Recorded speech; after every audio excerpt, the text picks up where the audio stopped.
Creepers left to rise, buzz like crazy. Everybody's trying to steal my lady. Spiders in the mirror and things can't be right. Back to the scene of a Friday night, to a blessed collision still frozen tight. Spill drinkers, Cupid and the sound of her first chime. And why did you argue? We're dreaming of those eyes, the best part of my life. And when we make love, babe, don't make a sound. The clock won't turn around. Ooh, you turn around. 2,000 little fires. And ooh, your circle is spreading.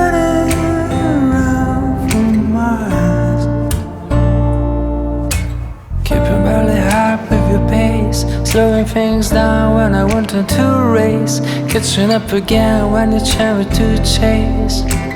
Feels like we're playing space. You always find a way to make up, right?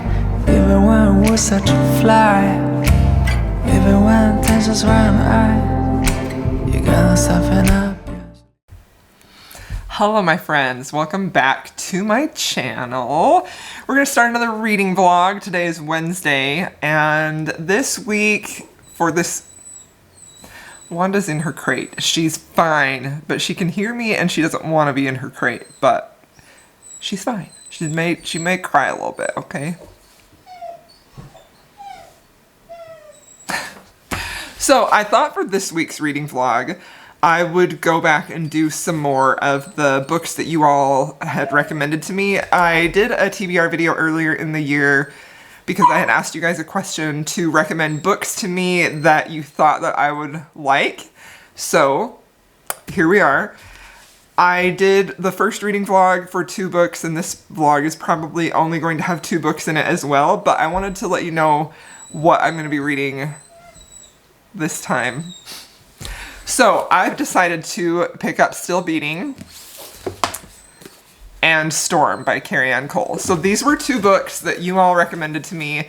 I picked 12 books from your suggestions so I could do 12 this year. The plan originally was 1 book a month, but I thought I was so reading slumpy earlier this year that just didn't pan out. So I picked these 2 books because I kind of was in the mood for some contemporary and dark, and I'm very excited. So I actually already started this morning before, I started this as I was putting my makeup on and stuff for the day.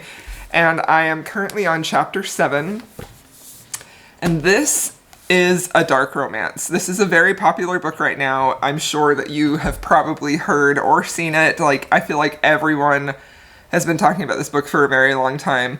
This book first came on my radar last year when we did a interview with Pam Godwin it was on Jen from the Book Refuge's channel. I'm a huge fan of Pam Godwin, and Pam Godwin mentioned how much she liked this book and this author. So I have kind of had this book at the back of my mind for quite a while, so I was really happy to see that you all had picked it, or it was recommended by somebody for me. So this is a very heavy book. It is definitely dark. The premise of this is our heroine and hero. So the hero is the heroine's sister's boyfriend. And I believe they're engaged. Are they engaged, the heroine's sister? I'm not sure if they are or not. I can't remember, but he's definitely with her sister.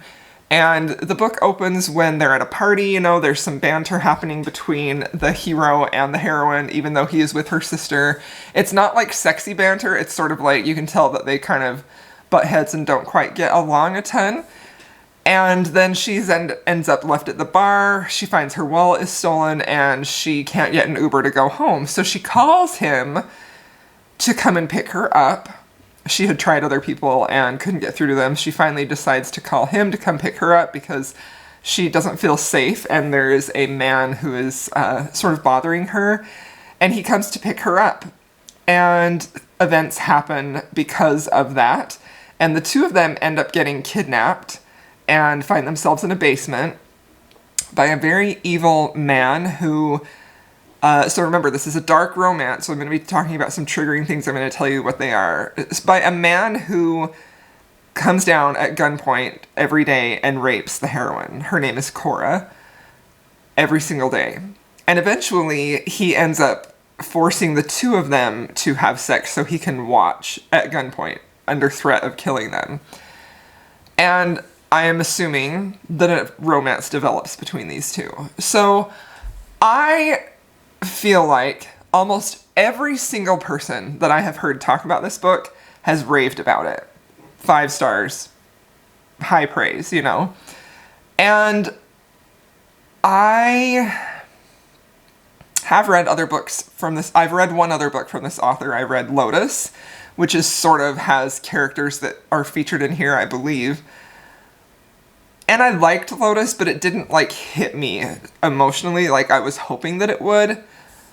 So, at this point, 7 chapters in, I am feeling the heaviness of this book, but I have this feeling that if this author handles this very heavy, difficult, traumatic experience well for me in a way that resonates with me, I feel like this could definitely end up being one of my all-time favorite books. I just have that feeling. Like, when I finished reading this chapter, at the end of chapter 6, when something very pivotal happens to this couple, they're not a couple yet, right? They're kidnapped together, so it's like a captor-captor romance. Something very pivotal happens between them, and it was painful to read. But the way that this author was able to get me to feel so deeply for them is very impressive to me. Now, I've talked quite a bit about how I don't love kitchen sink level trauma, how I don't love how trauma is handled in a lot of dark romance books. I feel like it's either overdone with way too much trauma, or it's not addressed in a way that feels adequate for the trauma that's happened, you know what I mean? And I have very high expectations so I have high expectations for the rest of this book based on what I've read so far. Based on what I've read so far, I'm extremely impressed with this author's ability to create a scenario that seems also highly unrealistic, but also deeply realistic, as in how she describes it, how she describes how the characters are feeling. It feels viscerally real. And there is definitely triggering scenes in here where she is raped by her captor, not Dean, who is, you know, ultimately going to be the hero. At this point, none of those scenes have been explicitly described, which I am very grateful for. And I feel like this... Oh my gosh, I just have this feeling. I just have this feeling that this is going to live up to the hype for me. So I'm very, very hopeful that it does. And yeah, I'm going to keep listening to it. And I will let you know how I feel as things progress. So, and then the next book I'm going to read is Storm. This is the first book in her Embers and Ashes series, Ashes and Embers. And I believe this is the one where they're trapped in a car during a storm, because of the title. So I love Carrie Ann Cole, what I've read from her so far. I've only read 2 books, Tied and Torn, but I really liked those. So I'm very excited about this one. And then we'll see. That's probably all I'm going to be able to include in this reading vlog, because it's reading vlog. Did I say blog? It's Wednesday. Tomorrow I'm going to be rereading the Rake Appreciation Society book, The Marquess Makes His Move, because tomorrow night is Rake Appreciation Society night. And then, yeah, I just feel like, I don't know, these are pretty short books, maybe I will have time to read one more. I don't know. We'll see. But I don't think so. I don't know. We will see. Anyway, these two are definitely happening. And oh my gosh, I'm very excited. I'm very excited for the way that I feel emotionally at this point. And not to mean that anything like dark, heavy things are happening, but I am impressed at how vividly I feel what's happening in here. How much the author is able to create a feeling in myself, that came out weird, that doesn't just feel like throwing trauma, you know? So, high expectations for this one. Very, very excited. All right, that's where I'm gonna leave you. I think that I could probably finish this today. I should be able to finish it, so we shall see. I'll check in with y'all once I have more to say. Hello, my friends. So, I don't have much to update you on because I'm only on chapter 14 now, and I think the last time I updated you was on like chapter 7. But I have a feeling that I will probably finish this book tonight. I was talking to my friend Jessin from Jessin Reads Romance, and I was like, have you read this book? Because her and I and Jen, we like message each other daily, and we talk about the books we're reading, and I was like, I don't remember you ever talking to me about this. I remember Jen read it and loved it. And she's like, you know what, I haven't. So we're kind of doing an impromptu buddy read of this, so I'm trying to keep pace with her. Like, I'm definitely the much slower reader of the two of us, but I wanted to come and chat for just a second because I am honestly really impressed with how she's handling the trauma. I was under the impression that they would, I don't know why, it's not like anyone told me this, but I sort of felt like, maybe it was the cover, I felt like most of this book would be them being kidnapped in, you know, being the captives and falling in love there.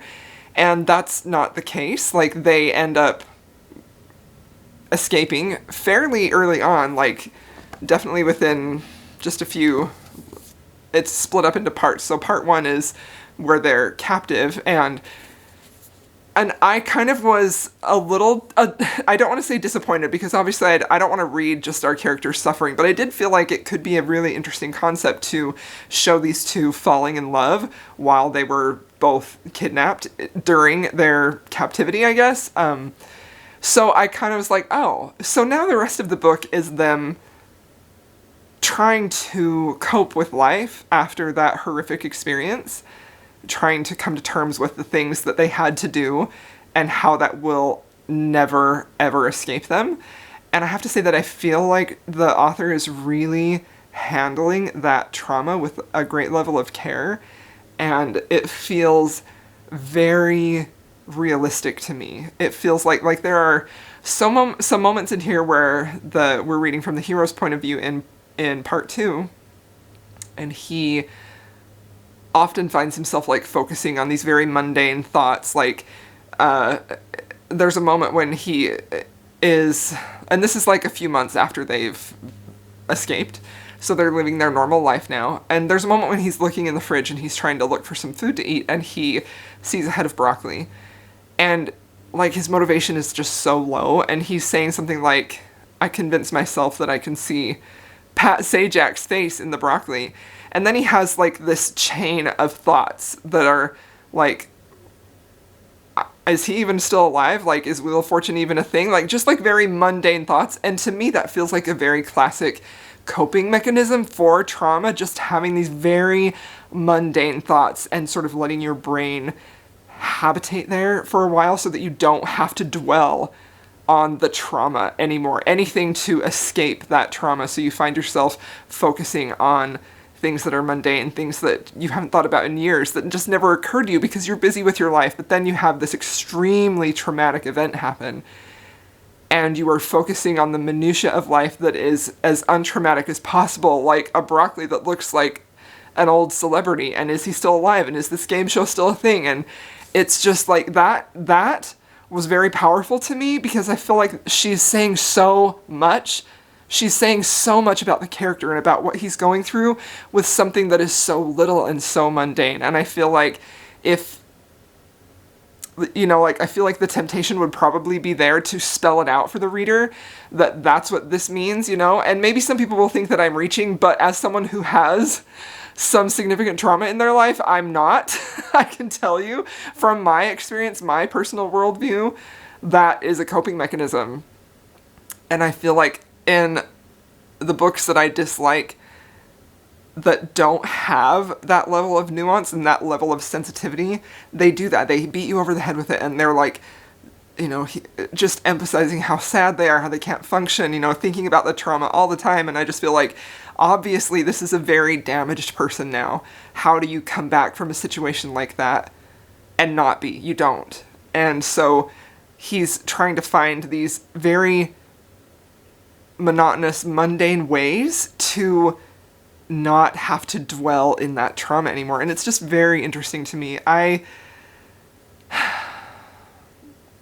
love it. I'm kind of obsessed with it. And I'm not mad at all that now what I'm assuming the rest of the book is going to be them trying to live and work through that trauma. I'm just really fascinated by these characters, and I'm very impressed with her writing too. So, having a great old time, and I'm going to get back to reading this. See you soon, probably when I'm done with it. I don't know. It's unputdownable for me. The storytelling here is masterfully done, and I'm deeply impressed. I think it's fantastic so far. Again, this is where I'm at. But I've read her other book. I read Lotus, and I had the same feeling, like her writing is not an issue. I really liked Lotus. It didn't hit me as emotionally, but that could be for any number of things. It could have been the time period when I read it, the mood I was in, I don't know. I feel like sometimes we have a bad experience with a book, and it's just largely because it's not the right time for us, unless it's, just a really terrible, badly written book, you know what I mean? Anyway, okay, I'm gonna go keep reading.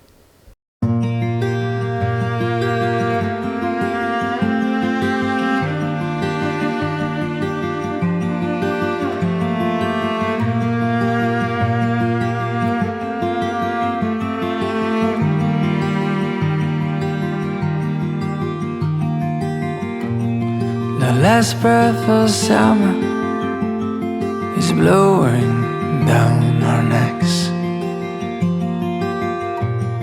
and soon we'll wave goodbye to the fleeting bliss.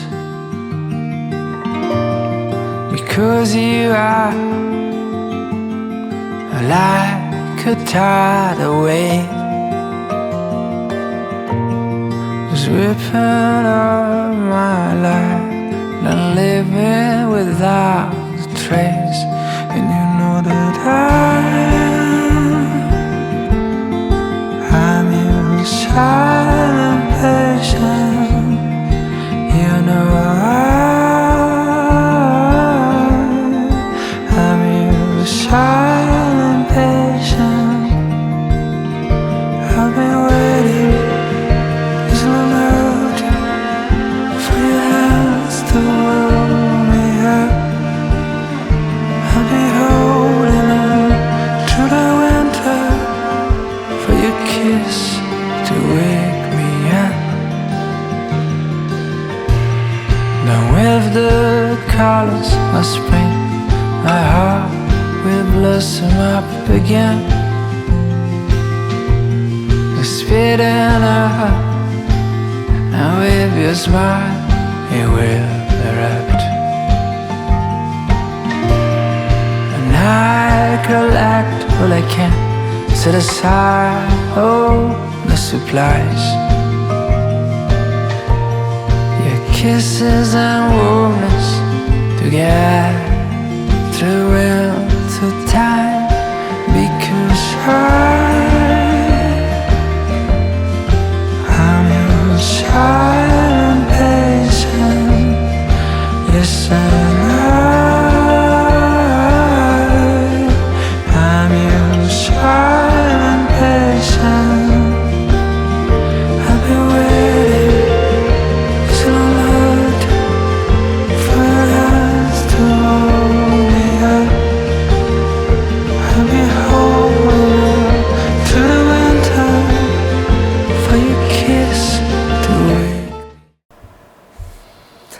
my friends, good morning. It is Thursday, and I finished a book, so let's talk about it. I finished Still Beating, and I overall very much enjoyed this story. I found the angst in this to be very satisfying. This is extremely high angst, I would say. There's a lot of things keeping them apart, obviously. But there are also a lot of things drawing them together. There's a lot of, like, shared trauma, obviously. I feel a little conflicted. Okay. I just spent like the last 20 minutes going over my thoughts and trying to figure out how I wanted to talk about this book, because I did have a few issues. Overall, I very much enjoyed it, and I think that I'm going to settle on a 4-star rating. And that's largely because of how powerful I felt like the first half of the book was. The first half of the book honestly was fantastic. Even though it was very difficult to read, they were going through a lot of very dark things and bad things are happening. I really felt like how the author represented how their emotional state was and how they sort of had this bond where they were clinging to one another and surviving together was very powerfully done. And I was very excited and intrigued to see how she was going to get them to be together, end up together, because he's in this 15-year relationship with her sister. And okay, so first of all, I'm going to talk about one thing that really bothered me that I don't know if I would have noticed if Jesson hadn't said something about it. And she made a comment early on in this book how it appeared like the author was really sort of creating the sister to have like a negative connotation. Like, she was very much, every time she was described, it was like she's fake, she's got bleach blonde hair, fake eyelashes, microbladed eyebrows, like so much emphasis is drawn to her appearance through the author's words, and by extension, Cora's internal thoughts, but also Dean's internal thoughts. Everything that they think about her, there's always this emphasis on her looks and how she puts so much time into her looks, and the assumption there, even said on page, is that she's vain. You know, she is trying too hard. She's just very focused on her looks, always wants to have a cute outfit. And if you watched my Things I Hate in Books, like, I hate that so much. I really hate when the author tries to paint a woman, specifically a woman, as being like negative or bad in some way because she puts time and effort into her appearance in a way that isn't like natural, right? So because she gets eyelash extensions, or because she gets her eyebrows microbladed, or because she bleaches her hair, she's clearly less than the very pure, very natural Cora, her sister. And Cora is really the better choice for Dean because she doesn't, you know, she's just a natural beauty. She doesn't worry about having cute outfits. Like, she wants to dress up her dog instead of getting a cute outfit for herself, you know, and I just feel like that's such a tired comparison, and it really is annoying to me. However, I will say that I didn't catch that when I was reading it initially. Again, I was only reading 7 chapters into it when I was talking to Jesson, and she made a comment about that, and I'm like, yeah, that's exactly what she's doing. I didn't notice that. And I think it's interesting because when she mentions that her eyebrows were microbladed, my assumption was that that's one of a few instances in here that felt dated. Not that people don't get their eyebrows microbladed, you know, but that was definitely all the rage in like 2016. And some phones are mentioned that seem like it's very dated technology. And so I was like, when was this book even published? But it was published in 2020. So anyway, my point is that once that was in my mind, every time it was mentioned, I like noted it.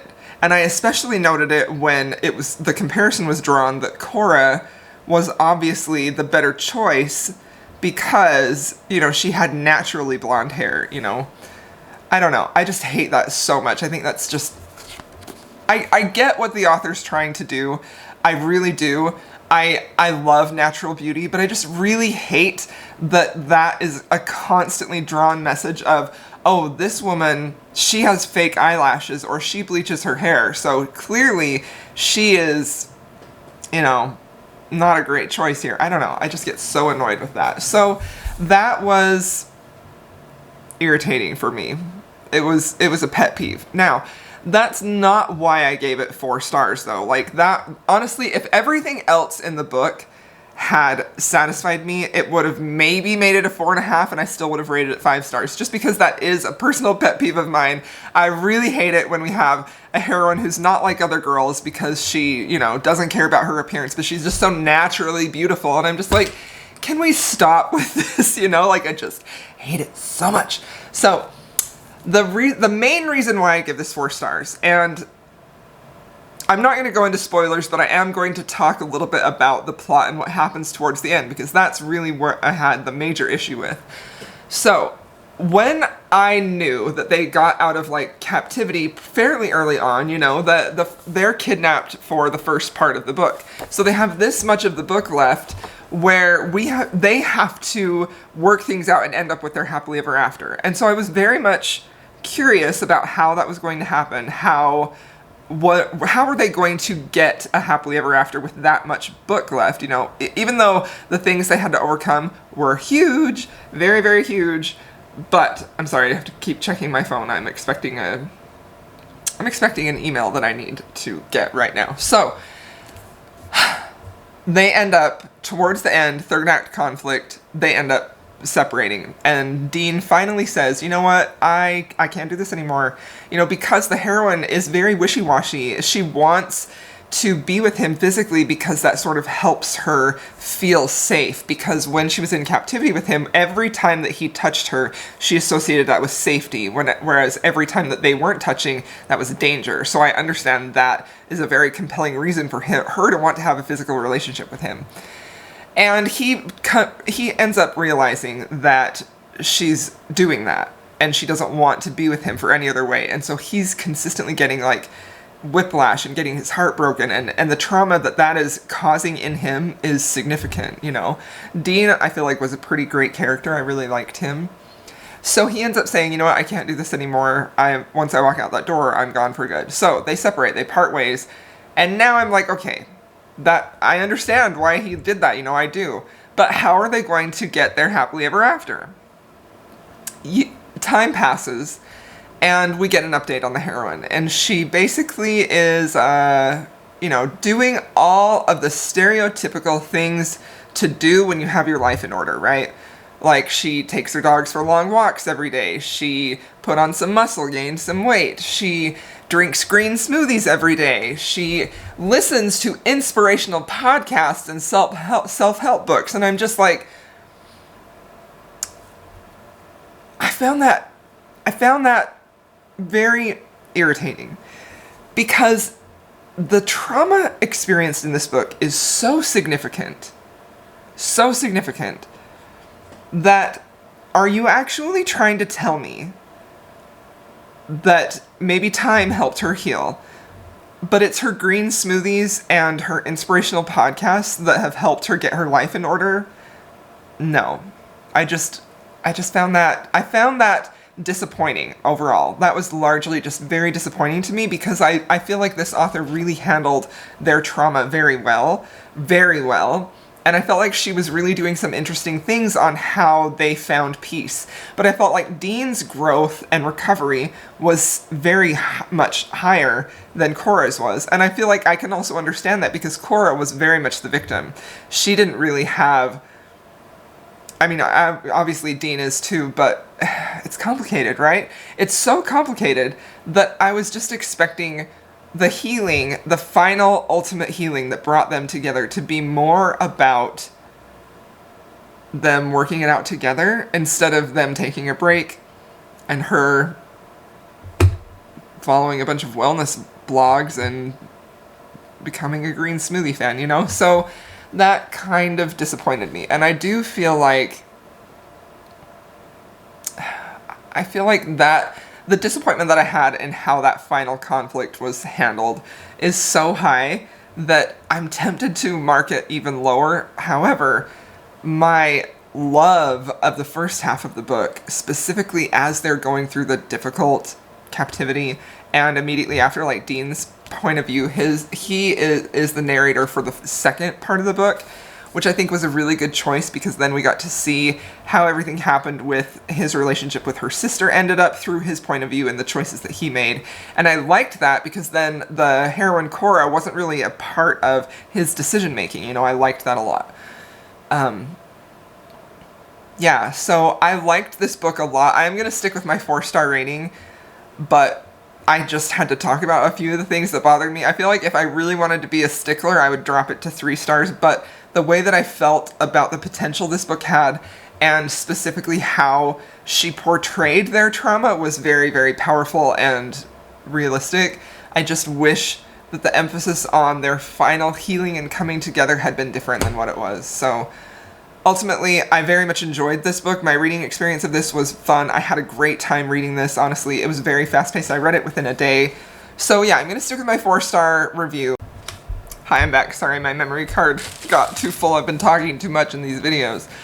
So, what I was saying is, just because I mentioned, or I kind of talked a lot about the things that bothered me, that doesn't mean that I didn't like this book, and that doesn't mean that I don't see how people absolutely love this book, because this is an extremely powerful book, and I feel like the thing that I think is really powerful about this is how hopeful it is for people who have been in situations where they have been victims of rape, how they can heal and overcome that. And I think the especially hopeful thing in this is that she's not going through that alone. She's going through that with Dean, someone else to have that shared trauma, which obviously brings them together. So I really, really loved that. I think that overall this book was really, really good.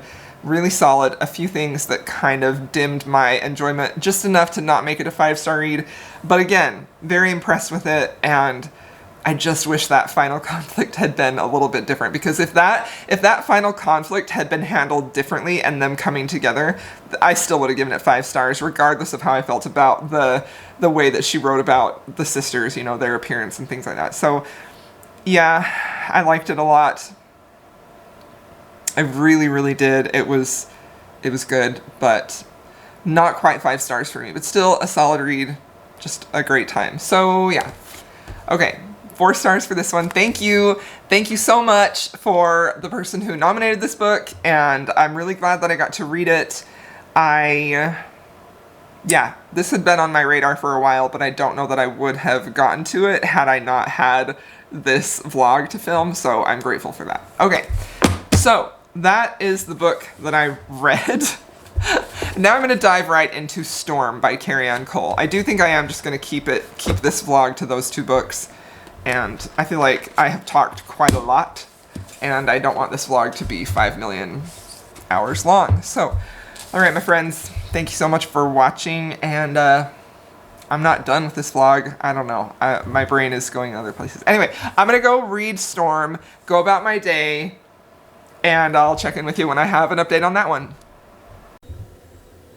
Hello, my friends. Okay, so today is Friday, and I actually already finished the whole book, and I did not stop to talk to you earlier. So I'm going to tell you, we're going to talk about Storm by Carrie Ann Cole right now. So I have only read Torn and Tide by this author, and both of those were 5-star reads, and Torn was one of my favorite books of last year.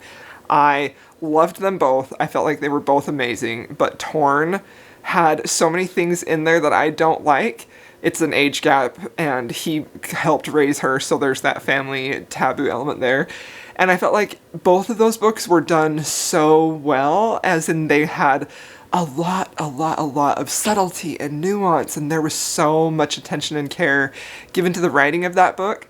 Now, I know those are some of her newer books, and I haven't read her brand new release, or her newest release. It's not brand new. Her newest release, which is Don't Kiss the Bride. I haven't read that yet. So, I had those 2 books to compare this to. Now, this book is this author's first book. It was published in 2014. I was talking to Jessin about this, and I said, I'm not sure where this book is in, like, the timeline of her books, and so she went and looked it up, because Jessin has read more of Carrie Ann Cole than I have, and she's like, yeah, that was her first book.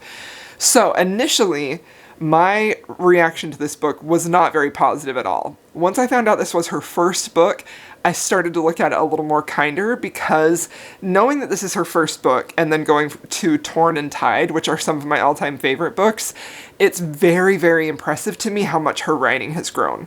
Not only just her writing skill, like her ability to put words together in a story form that flows really well, that conveys emotion really well, that really gives you a good insight into the characters, but the big thing that really impressed me so much with comparing this to Torn and Tide is that the characterization in Torn and Tide is way up here, I feel like. I feel like those characters are very fleshed out.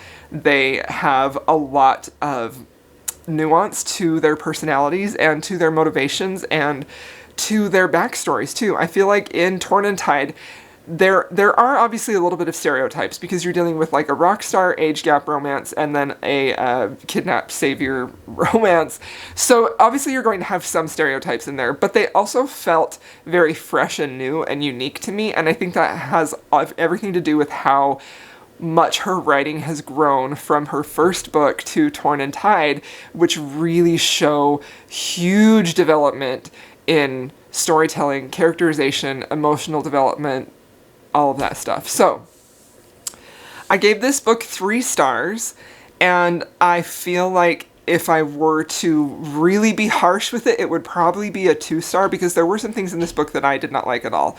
So this book is a rock star romance. It is with Storm, who is our rock star, ends up rescuing our heroine. I can't even remember her name at the moment. Oh my gosh. What is her freaking name? I don't know. Evie? I'm pretty sure her name is Evie. Okay, so this is also told entirely from Evie's point of view in first person. So, Evie is our heroine, and she is on a business trip. She's traveling, and she gets snowed in, and her car gets crashed, and she's stranded in a blizzard, basically. Storm comes along and rescues her, and they spend that day in his car where he has like some food and his dog and some water. So they end up bonding in that moment, in that shared moment where they're stuck in a storm. And I loved that. I loved that setup. I truly did. She doesn't recognize that he is a rock star right off the bat. Like, it takes a little bit into the book where it's revealed to her that he is a rock star. And so I also liked that too.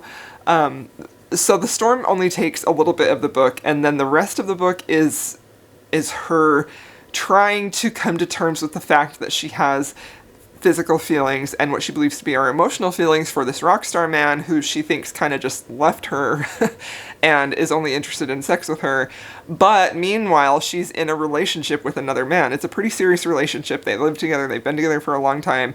But it's very, very clear. The author telegraphs very clearly that he is not good for her, that he's a bit of a douchebag, that he doesn't care about her, that he's really just a terrible, not abusive, but just a completely checked out guy. And so I feel like the author did that to create a reason for you to feel like, well, yeah, of course you're going to want to be with Storm. Like, he's passionate about you. He cares about you. He brought you food and came to check on your cat when you were sick, things like that. And so that, honestly, cheating is a pretty big theme throughout this book, but it really didn't bother me personally because he was painted to be such a villain, Although I will say the thing that bothered me about the cheating is how often the heroine would find herself giving in to Storm, and either saying it wasn't exactly cheating because it wasn't like P and V, or saying like, I can't do this, that I'm a good person and I'm not going to do this, and then she literally does it. And she continues to blame it on Storm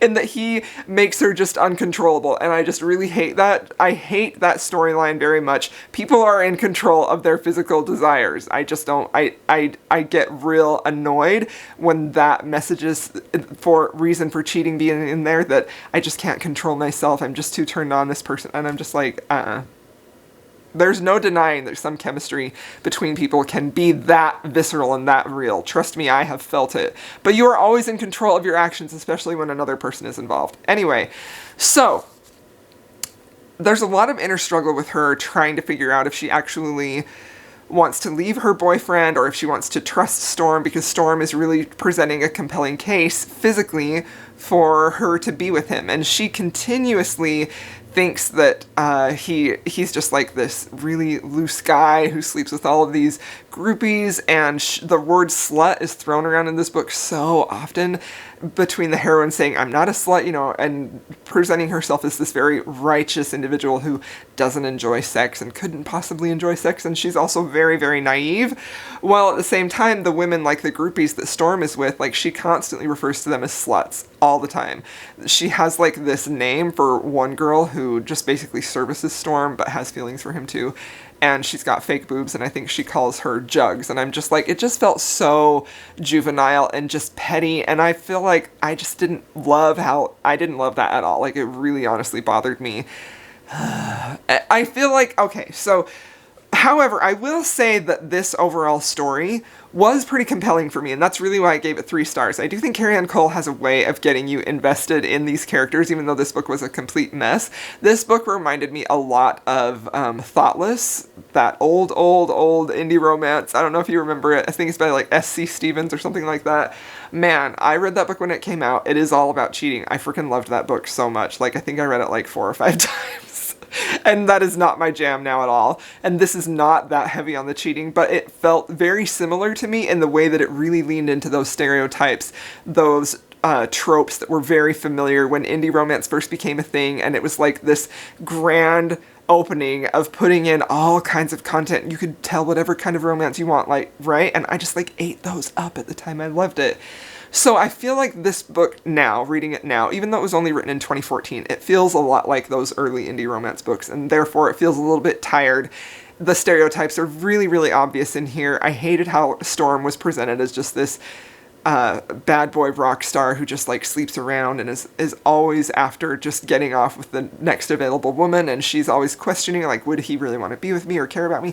Anyway, it was a bit of a mess, but it was also, like, not entirely unenjoyable. It was a bit like a soap opera or like a teen drama, only they're adults, you know, obviously. But, you know, like those teen drama shows, those were adults. They just called them teens. Anyway, so it was enjoyable in that way. I did enjoy that. And I really honestly enjoyed looking back at her first book.